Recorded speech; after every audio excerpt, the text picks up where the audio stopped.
할렐루야, 반갑습니다. 오늘도 예배하는 목양교회 성도들에게 하나님의 크고 놀라운 은혜가 함께 하시기를 바랍니다.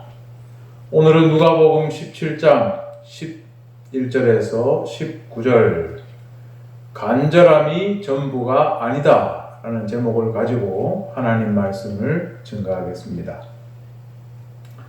지난주 말씀 속에 예수께서 겨자씨만한 믿음이 있었더라면 그런 말씀을 하셨습니다. 제자들에게 말씀하시기를 너희 중에 작은 자를 실족하게 하지 말라.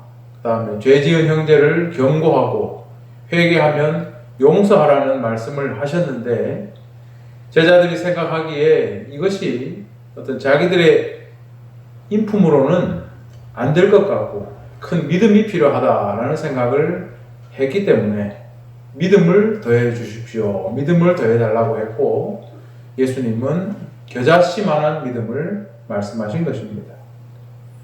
그럼 겨자씨만한 믿음이 무엇일까요?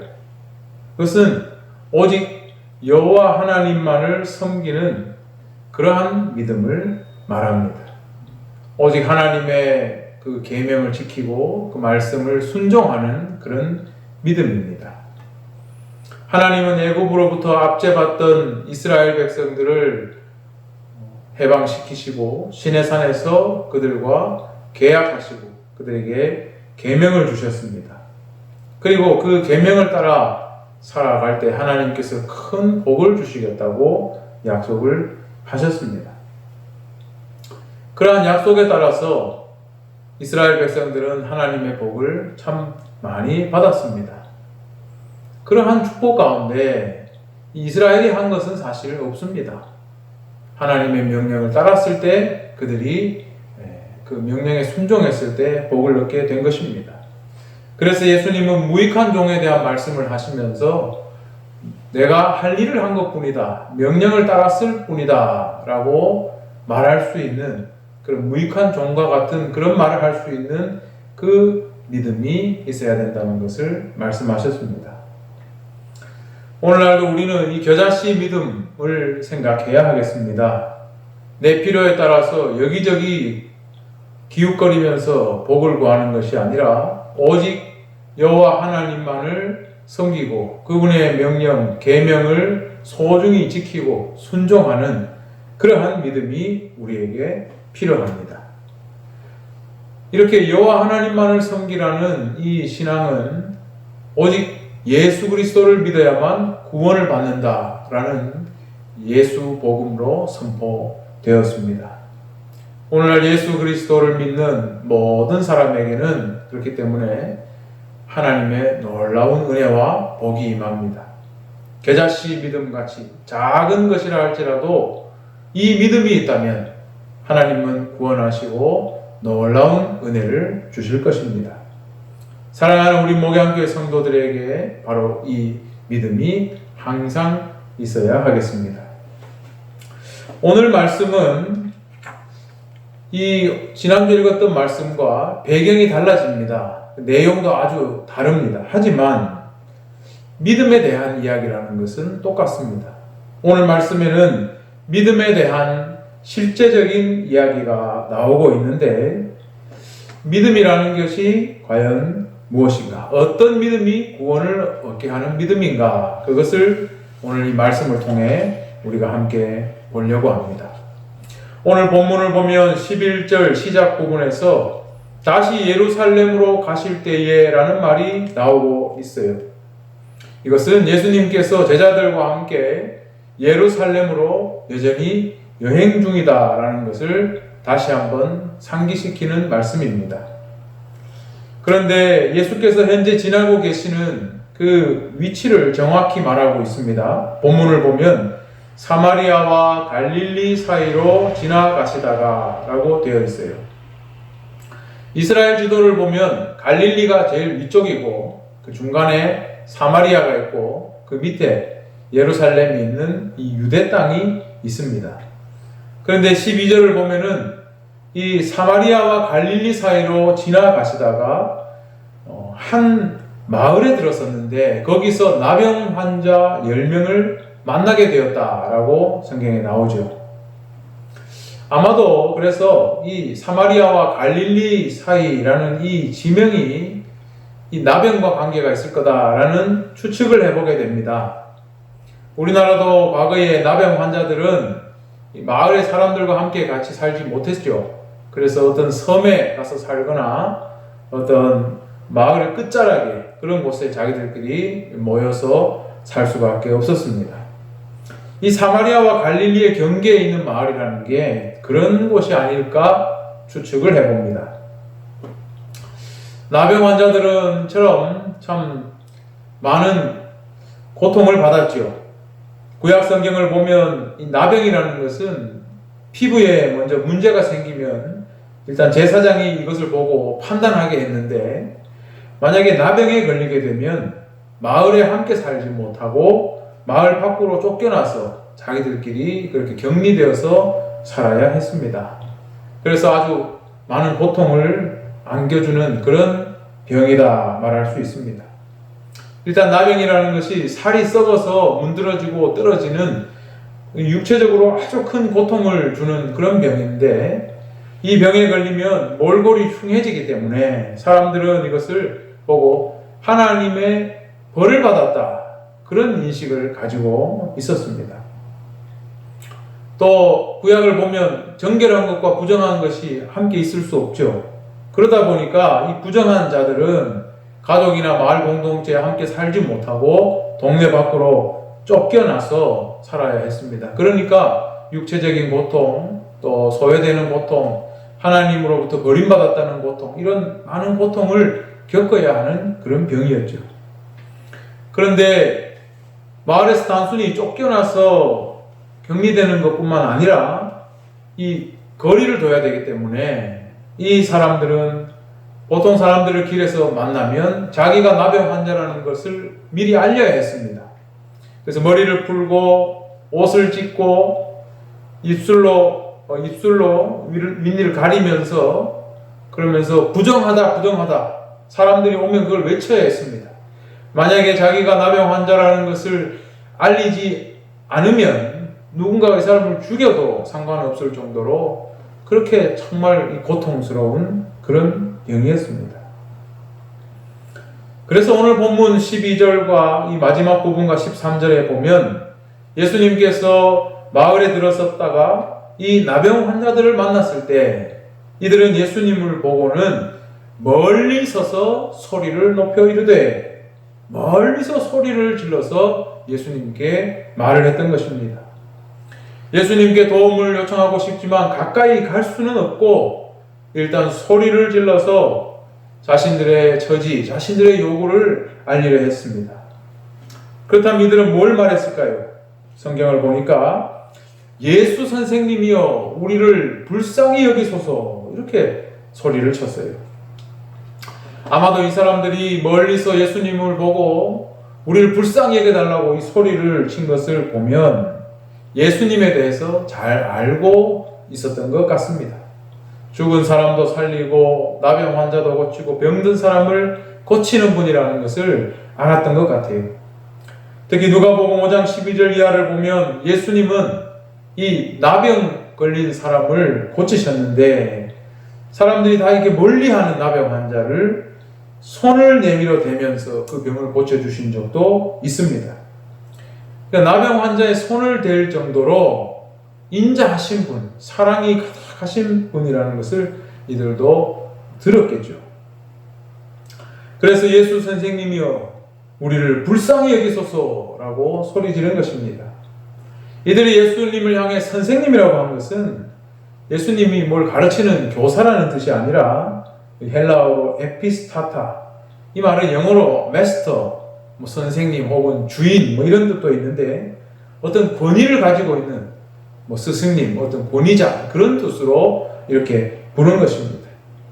예수님에 대한 소문을 듣고 그 영적인 권위, 능력 그런 것들을 알고 있기 때문에 예수 선생님이여 우리를 불쌍히 여기소서, 한마디로 말하면 우리 병을 좀 고쳐주십시오 라고 소리를 질러서 요청한 것입니다. 그런데 이때 예수님이 뭐라고 대답하셨습니까? 14절 말씀을 보시면 보시고 이르시되 가서 제사장들에게 너희 몸을 보이라 하셨더니 그들이 가다가 깨끗함을 받은지라. 예수님은 다른 말씀을 하시지 않고 이 10명의 나병 환자에게 곧장 제사장에 가서 몸을 보이라 이 말씀만 하셨습니다. 제사장에게 보이라는 것은 제사장의 확인을 받으라 그런 말씀이죠. 원래 나병을 판단하는 것도 제사장이 하는 일이고 이제 나병이 다 나았으니까 마을로 복귀할 수 있다 이거 판단하는 것도 제사장이 하는 일입니다. 예수님의 말씀은 제사장의 판단을 받으러 가라는 말씀이었죠. 그런데 몸이 나아야 제사장에게 가는 건데 예수님은 왜 곧장 제사장에게 먼저 가라고 했습니까? 예수님의 이 말씀은 결국 너희들의 병이 나을 것이다 라는 그런 전제를 가지고 말씀을 하신 겁니다. 그리고 이 10명의 나병 환자들도 그런 생각을 가지고 곧장 제사장에게로 간 것입니다. 정말 이들 나병 환자들 보면 믿음이 좋았던 것 같죠. 이들 10명 중에 어떤 사람도 예수님에게 우리 병이 낫고 제사장에게 가야 되는 거 아닙니까? 이런 질문을 한 사람이 없습니다. 그냥 곧바로 예수님 말씀대로 제사장을 찾아갔습니다. 그리고 정말 오늘 말씀에 기록된 대로 가는 중에 병이 낫게 된 것입니다. 놀라운 기적이 일어나게 된 것이죠. 다시 말씀드리자면 이 10명의 나병 환자는 예수님의 말씀을 믿었고 그 믿음의 결실을 보게 된 것입니다.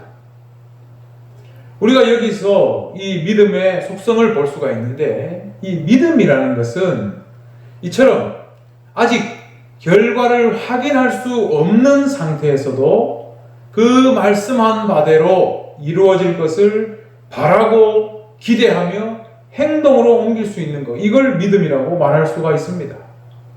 이 10명의 나병 환자들은 예수님 말씀을 믿었기 때문에 어떤 질문도 하지 않고 정말 제사장에게로 간 것이고 그리고 기적을 경험한 것입니다. 이들이 제사장에게 달려가기 시작한 순간에도 이들은 나병 환자였습니다. 아무런 일이 일어나지 않았죠. 그러나 나을 것을 기대하고 가는 중에 정말로 자기들이 원하는 대로 이 나병이 깨끗이 나았습니다. 그렇다면 나병 환자들은 어떻게 이런 믿음을 가질 수 있었을까요? 우리가 복음서에 나오는 예수님의 치유 기적을 보면은 이 믿음이 좋았던 나병 환자들과 똑같은 그런 공통점을 발견할 수 있습니다. 예수님의 치유 기적으로 병이 낫게 된 이 사람들은 전부 똑같은 그런 공통점이 있습니다. 그거 뭐냐 하면 이들은 하나님 외에는 다른 어떤 것도 믿을 대상이 없었다라는 공통점이 있습니다. 복음서에 나오는 예수님의 기적을 생각해보면 몇 개만 생각해봐도 중풍병자를 고치신 일이 있고 혈루병 여인을 고치시고 수로보니게 여인의 딸을 고치시고 백부장의 죽은 딸을 고치시고 과부의 죽은 아들을 고치시고 18년간 몸이 굽었던 여인을 고치시고 거지 바디메오를 고치시고 이런 많은 기적들이 있는데 이런 수많은 치유의 기적을 경험한 사람들의 공통점은 다른 어떤 것에도 기댈 곳이 없었다. 오직 예수님의 치료만 바라는 그래서 간절함으로 매달렸다는 것을 알 수가 있습니다. 오늘 본문의 나병 환자들이 어떻게 예수님 말씀 한마디만 듣고 바로 제사장에게로 달려가는 바로 실행에 옮길 수 있었을까를 생각해 보면 이들 역시도 예수님 외에는 어디 기댈 곳이 없는 사람들이었다는 것을 알 수가 있습니다. 이 당시에 또 나병은 불치병 아닙니까? 고칠 수가 없습니다. 오직 예수님께만 매달린 것이죠. 오직 간절한 마음을 가지고 예수님 말씀을 듣게 되고 그 말씀대로 따르게 되었고 하나님의 기적을 체험하게 된 것입니다. 이처럼 믿음이라는 것을 우리가 생각해 보면 특히나 하나님께서 원하시는 믿음은 오직 여호와 하나님만을 섬기고 그 말씀만을 따르는 것인데 하나님 외에 기댈 데가 없는 자만이 사실 이런 믿음이 생깁니다.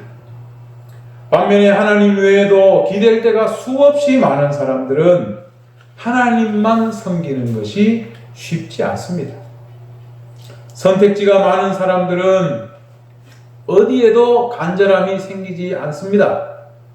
당연히 하나님께도 간절함이 생기기 힘들겠죠. 한 번쯤 하나님의 기적을 경험할 수는 있겠지만 또다시 하나님께만 집중하지 못하고 다른 곳을 기웃거리게 될 것입니다. 우리가 구약 성경을 보면 이스라엘 백성들은 항상 그러했습니다. 하나님의 놀라운 기적을 경험했음에도 그들의 마음은 금세 갈팡질팡했고 기적을 보고 나면 잠시 괜찮다가도 좀 지나면 그것을 잊어버리고 하나님을 잊어버리고 악순환이 재현됐습니다. 예수님 당시의 유대교 지도자들과 유대인들도 그랬습니다.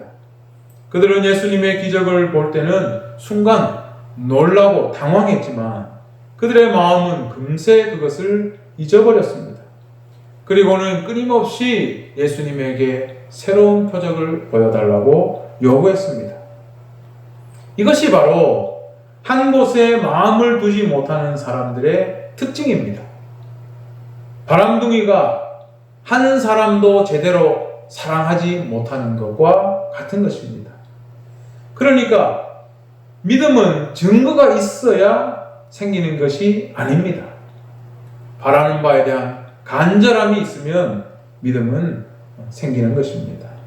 사람들 중에는 난 증거가 있으면 하나님 믿겠다 그런 말을 하는데 천만에요. 증거가 있다고 생기는 것이 아니라 어디에도 기댈 데가 없을 때 한쪽에만 마음을 두고 간절함이 생길 때 그럴 때 믿음이 생기는 것입니다. 그런 면에서 우리는 누가복음 6장 20절에 나오는 말씀 너희 가난한 자는 복이 있나니 하나님의 나라가 너희 것이며 라는 말씀을 조금 더 잘 이해할 수 있을 것입니다. 예나 지금이나 가난한 사람들의 삶은 부자들과는 달리 하나님 외에는 다른 곳에 선택지를 둘 수 없기 때문에 오직 하나님만을 믿을 수밖에 없지요. 이렇게 하나님만을 섬길 수밖에 없는 이런 인생의 처지가 좀 비관적으로 생각될 수도 있습니다. 남들과 비교해보면. 그러나 한편으로 생각하면 이런 삶의 조건 자체가 궁극적으로는 이게 축복이다. 그렇게 말할 수도 있겠습니다. 왜냐하면 오직 하나님만 섬길 수 있기 때문이죠. 그러나 사람들은 누구도 이렇게 하나님만 믿어야 하는 상황을 좋아하지 않습니다. 내가 어디도 기댈 데가 없고 오직 하나님만을 바라봐야 되는 그런 상황을 사람들이 좋아하지 않습니다. 우리는 하나님도 믿지만 또 다른 데도 내가 여유를 둘 수 있고 다른 데도 마음을 둘 수 있는 그런 걸 원해요. 하나님 외에 많은 선택지가 있는 그런 삶을 원합니다. 그렇기 때문에 절박한 상황에는 하나님만 보고 사는 것이 가능하지만 그 절박한 상황을 벗어나고 나면 사람이 또 실족하는 것도 좀 한순간입니다. 형편이 풀리면 다른 데 기웃기웃하게 되는 것입니다. 우리가 세상에서 성공한 사람들도 그렇죠. 정말 고생할 때는 그 문제 해결하는 것밖에는 관심이 없습니다. 절박하죠. 그래서 막 부부가 막 열심히 일하고 오직 일만 하고 이러는데 성공하고 여유가 생기고 많은 선택지가 생기면 사람들은 기웃기웃거리고 허튼 짓 하고 하는 것들을 볼 수가 있습니다. 그래서 사람이 이 절박함만 가지고는 되지 않는 것이죠. 오늘 말씀이 여기서 끝나지 않는 것이 바로 그 이유입니다. 절박함 속에서 얻은 믿음의 결실이 과연 어디로부터 비롯된 것인지 이거를 알지 못하면 진정한 구원의 길로 이어지지 못합니다. 여러분, 본문 15절을 보면 10명의 나병 환자들이 깨끗함을 입었는데 그 중에 한 사람만이 자기가 나은 것을 보고 큰 소리로 하나님께 영광을 돌리며 돌아와서 예수의 발 아래 엎드려 감사하니 그는 사마리아 사람이었다. 그렇게 성경에 나옵니다. 분명히 10명의 나병 환자가 모두 예수님의 말씀을 믿었고 제사장에게 가던 중에 깨끗함을 입었음에도 돌아온 사람은 한 사람밖에 없었습니다. 이 사람은 무슨 생각을 하고 예수님께 돌아왔을까요? 이 사람은 자기가 낫고 난 뒤에 먼저 하나님께 영광을 돌렸어요. 그 이유는 뭐겠습니까? 이 치유의 기적이 하나님의 능력으로 된 것이구나. 이거를 알고 고백한 것이죠. 또 이 사람은 예수님께 돌아와서 엎드려서 감사했습니다. 왜 그랬겠습니까? 나에게 입힌 이 하나님의 능력이 누구를 통해서 부어졌는가? 이걸 알았기 때문에 예수님께 돌아와서 엎드려 감사했던 것입니다. 그런데 성경을 보면 이 사람만 공교롭게도 사마리아 사람이라고 나와요. 그 말은 나머지 9명이 누구라는 겁니까? 어디 사람이라는 겁니까? 유대인이라는 말이죠. 예수님은 선한 사마리아인에 대한 말씀도 해주셨는데 왜 여기 나온 사람이 사마리아 사람인지 우리는 이것을 잘 봐둬야 합니다. 일단 예수님은 이 한 사람을 보고 말씀하셨습니다. 10사람이 다 깨끗함을 받지 아니하였느냐? 그 9은 어디에 있느냐? 이 이방인 외에는 하나님께 영광을 돌리러 돌아온 자가 없느냐 하시고 이렇게 나오죠. 예수님은 9명 어디 갔느냐 말씀하신 후에 이 사마리아 사람을 이방인이라고 불렀습니다. 그 말은 모든 유대인들이 사마리아 사람을 그렇게 부른다는 걸 보여주신 것입니다.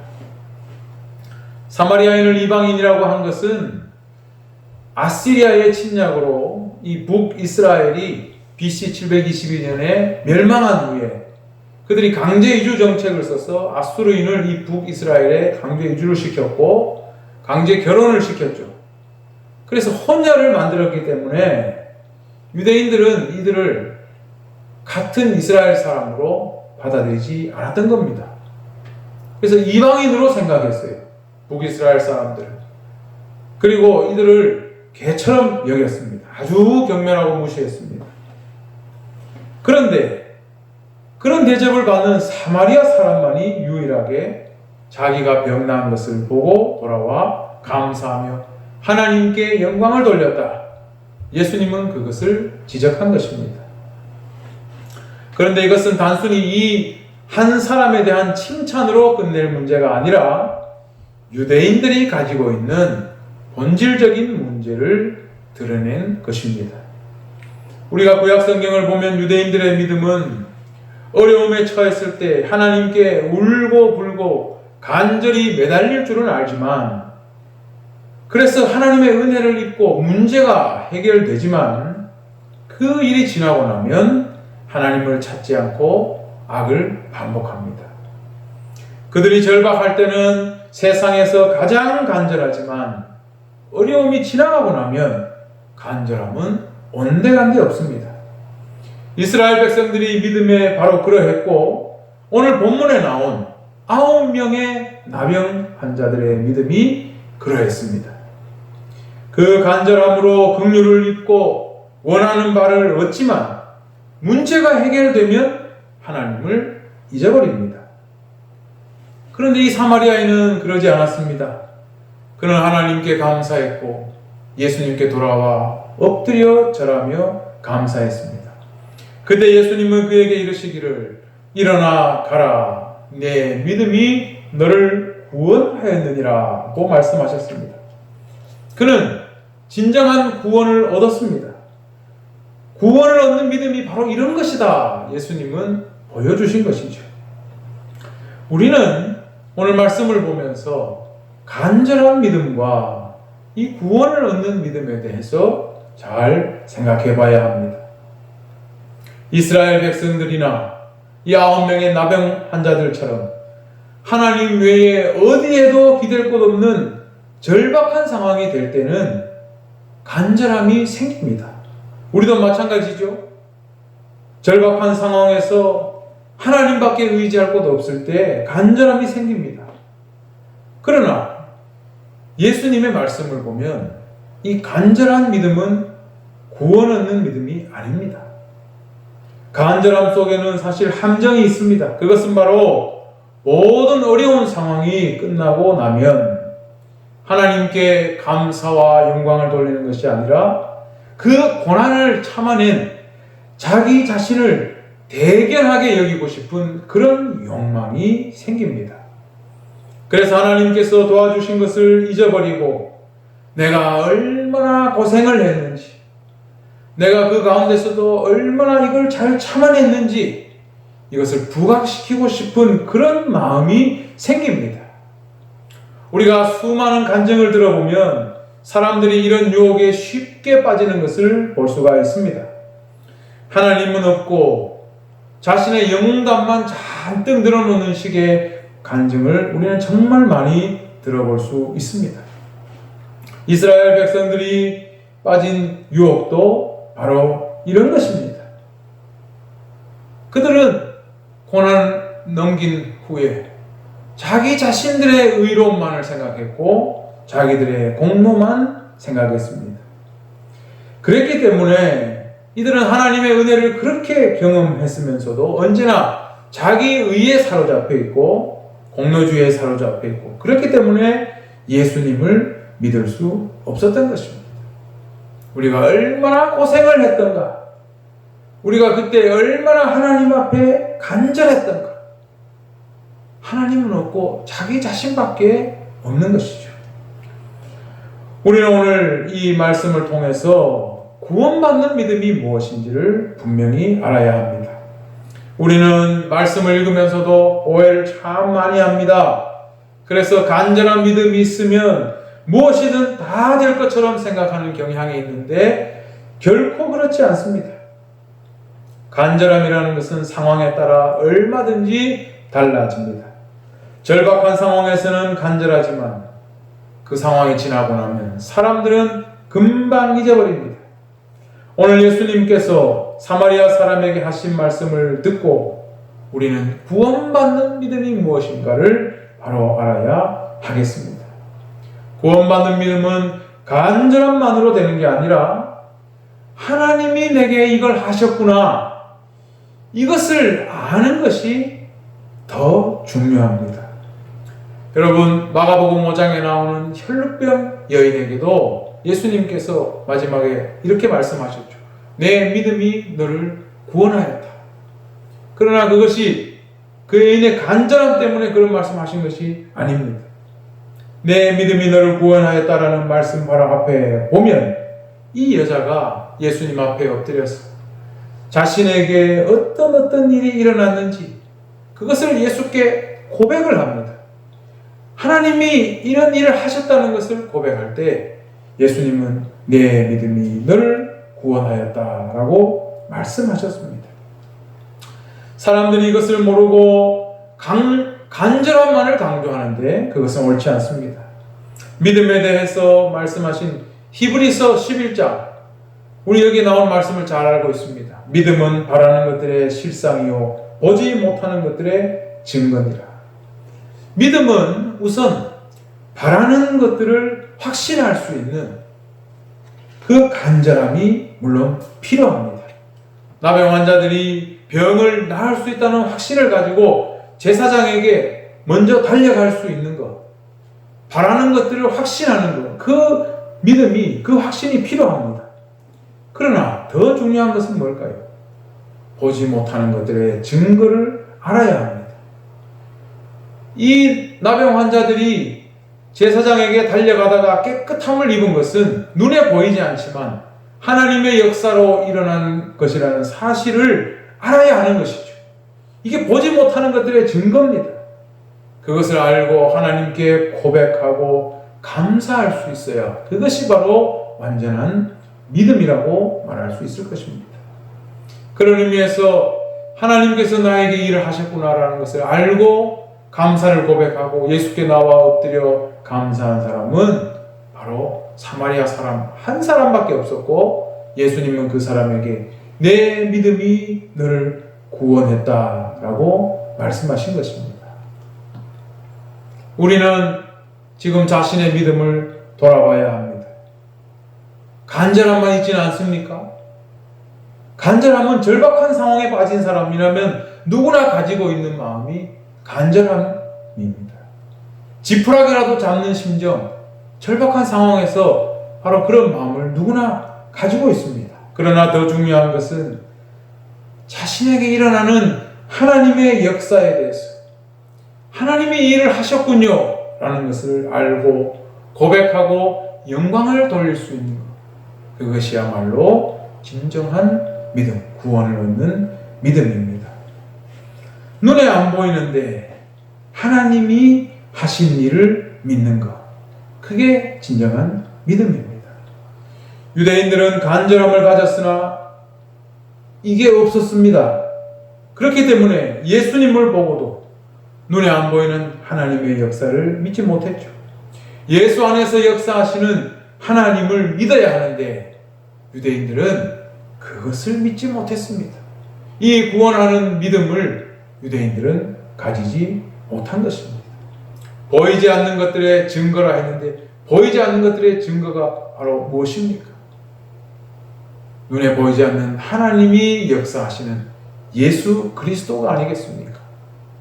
사랑하는 우리 성도 여러분, 우리는 오늘 이 말씀을 통해서 구원 얻는 참된 믿음에 대해서 생각해야 합니다. 간절함만으로 되지 않습니다. 하나님께서 눈에 보이지 않는 하나님께서 하시는 그 역사를 믿는 믿음, 그 믿음을 가진 사람들이 결국 예수 그리스도를 믿고 하나님 나라를 믿으며 하나님 나라를 소망하며 살아가게 됩니다. 간절한 마음, 그것은 언제든지 변할 수 있습니다.